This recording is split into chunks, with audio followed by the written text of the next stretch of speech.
الحمد لله رب العالمين والصلاة والسلام على سيد المرسلين وعلى آله وأصحابه أجمعين اما بعد میرے محترم دوستوں اور عزیز ساتھیوں،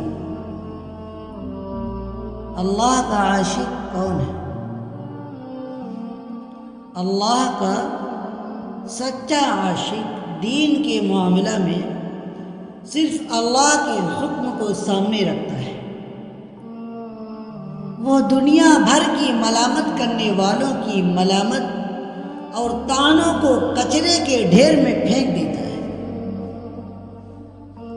ساری دنیا کہتی ہے داڑھی کیوں رکھی؟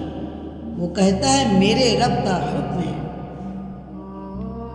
ساری دنیا کہتی ہے کہ شلوار ٹخنوں سے اوپر کیوں کی؟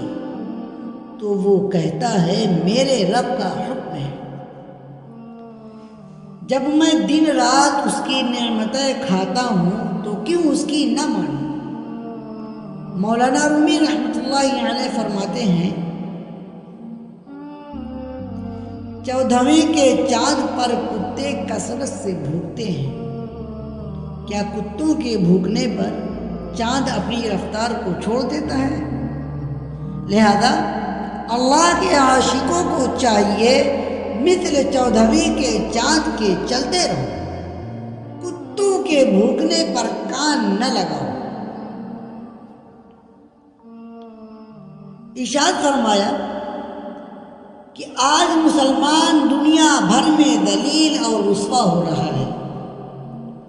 اس کی سب سے بڑی وجہ اللہ اور دین سے دوری ہے۔ جب تم دین پر پورے چلو گے پھر ساری قومیں تمہاری عزت کریں گی، تمہارے لیے مسخر ہو جائیں گی۔ آج مسلمان اپنی بددینی کی وجہ سے پٹ رہا ہے۔ یہ VCR، ٹی وی، گانا، ڈش، داڑھی مڑانا، یہ سب انگریز کی چالیں ہیں۔ یہ لوگ حدیثوں کا باقاعدہ مطالعہ کرتے ہیں، پھر دیکھتے ہیں کہ کس کس چیز سے ان کے رسول نے ان کو منع کیا۔ تو دوستوں، انگریز نے دیکھا کہ ان کے یہاں ناک سے لے کر گھٹنے تک چھپانا فرض ہے، تو انہوں نے آپ کو چڈھا پہنا دیا۔ دوستوں، افسوس کی بات ہے، حضور صلی اللہ علیہ وسلم کے کہنے پر ہم نے 2 انچ شلوار اوپر نہیں کی اور انگریز کے کہنے پر چڈھا بھی پہننے کو تیار ہیں۔ افسوس ہے ہمارے حال پر۔ اس لیے دوستوں، ہوشیار ہو جاؤ، اللہ کے دشمنوں کو اپنا آئیڈیل مت بناؤ، ایسا نہ ہو کہ موت کے وقت ایمان سلب ہو جائے۔ معزز سامعین، نافرمانوں سے اللہ کا خطاب ہے کہ مجھے چھوڑ کر کہاں جا رہے ہیں؟ دوستوں، جس کو اللہ اپنا بنانا چاہتا ہے اس کو جذب کر لیتا ہے اور کہتا ہے فَأَيْنَ تَذْهَبُونَ، میرے بندے تم مجھے چھوڑ کر کہاں جا رہے ہو؟ شرافت چھوڑ کر شر اور آفت میں جا رہے ہو، میرے بغیر کہیں چین نہ پاؤ۔ تو گناہوں کی نحوست دل کا مردہ ہونا ہے۔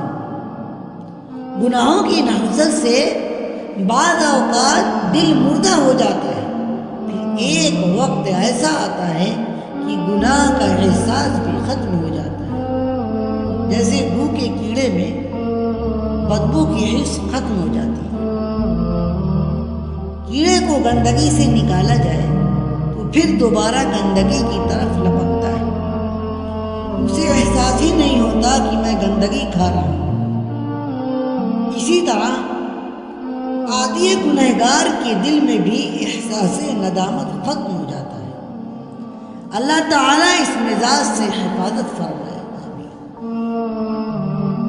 البتہ یہ بھی یاد رکھو کہ گو کا کیڑا کیونکہ مکلف نہیں ہے، شریعت کے پابند ہیں، اسی لیے اللہ نے ہمیں گناہ چھوڑنے کی طاقت دی ہے۔ لہذا دوستوں، گناہوں بھری زندگی سے توبہ کر کے منہ کے کیڑے والی خصلت سے نکل آؤ، کیونکہ گناہوں کی عادت انسان کے دل کو سخت کر دیتی ہے۔ پھر ایسا شخص فرمانے ربی کے مقابلہ میں نفس کو ترجیح دیتا ہے، کیونکہ اس کا دل مر چکا ہے۔ مردہ کو 1000 جوتے لگا دو، وہ چلائے گا نہیں، کیونکہ وہ مر چکا ہے۔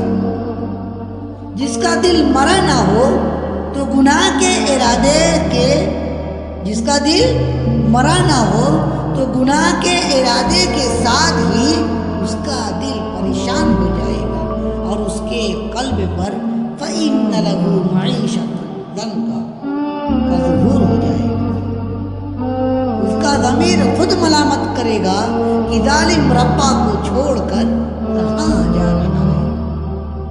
دوستوں، یہ دل عجیب ہے، یہ اپنے مالک ہی کی یاد سے چین پاتا ہے، اور گناہ کا نقطۂ آغاز مالک کی یاد کے خلاف ہے۔ جس وقت انسان ارادہ کرتا ہے کہ آج بہت دن ہو گئے، آج کہیں نہ کہیں نظر مار دو، حرام مزہ لے لو، ارادہ کرتے ہی اس کے قلب پر عذاب شروع ہو جاتا ہے۔ ارادہ گناہ بھی نہ کرو، اس طرح اللہ سے چپک جاؤ کہ بھاگنے کا وسوسہ بھی نہ ہو۔ اللہ کے ساتھ اپنے قلب اور روح کو ایسے چپکا لو جیسے چھوٹا بچہ اپنی ماں سے چپکا رہتا ہے۔ کوئی چھوٹا بچہ اپنی ماں سے چپکا ہو اور کوئی اس کی ٹانگ کھینچتا ہے تو ماں اس ظالم کا ہڈیا بگاڑ دیتی ہے۔ اسی طرح جو شخص رو رو کر، جان کی بازی لگا کر، خون تمنا پی کر، زخم حسرت کھا کر گناہوں کو چھوڑ دیتا ہے اور خالصتاً اللہ تعالیٰ سے تعلق جوڑ لیتا ہے، پھر شیطان کی مجال نہیں کہ اس کو اللہ سے دور کر دے، کیونکہ جو اللہ تعالیٰ کو پانے کا سچا ارادہ کر لیتا ہے تو اللہ تعالیٰ بھی اس کو اپنا دوست بنا لیتے ہیں، اور جس کو اللہ اپنا بنا لے تو شیطان کی اور نفس کی کیا اوقات کہ اس کو اللہ تعالیٰ سے دور کر سکے۔ تو محترم دوستوں، اگر گناہ ہو جائے تو کیا کریں؟ گناہ ہو جائے تو رو رو کر اپنے ربا کو منا لو اور اللہ سے کہو، اے میرے مالک، آج کل شیطانیت اور بڈھاپن مجھ پر غالب ہے، اے خدا تو جلد توبہ نصیب فرما دے۔ ایسا نہ ہو کہ میرے کتے پن پر آپ بطور عذاب کوئی شعر مقرر کر دیں اور میری زبان ایک ہاتھ باہر آئے اور میں نشانی اور عبرت بن جاؤں۔ مولانا رومی رحمۃ اللہ علیہ فرماتے ہیں، اے خدا، تو شیروں کو پیدا کرنے والا ہے میرے کتے پن پر، کبھی شیر کو مقرر نہ کرنا کہ وہ میرے پیٹھ پر پنجہ گاڑ دے گا۔ اگرچہ ہم نے گناہ کر کے اللہ کو ناراض کیا، ہم اس مقابل ہیں کہ ہم پر شیر مسلط کیا جائے، مگر اپنی رحمت سے مجھ سے انتقام نہ فرما۔ اللہ تعالی ہم سب کو گناہوں سے بچنے کی توفیق عطا فرمائے، نیک عمل کرنے کی توفیق عطا فرمائے۔ اللہ تعالی کہنے سننے سے بھی زیادہ عمل کی توفیق عطا فرمائے۔ آمین یا رب العالمین۔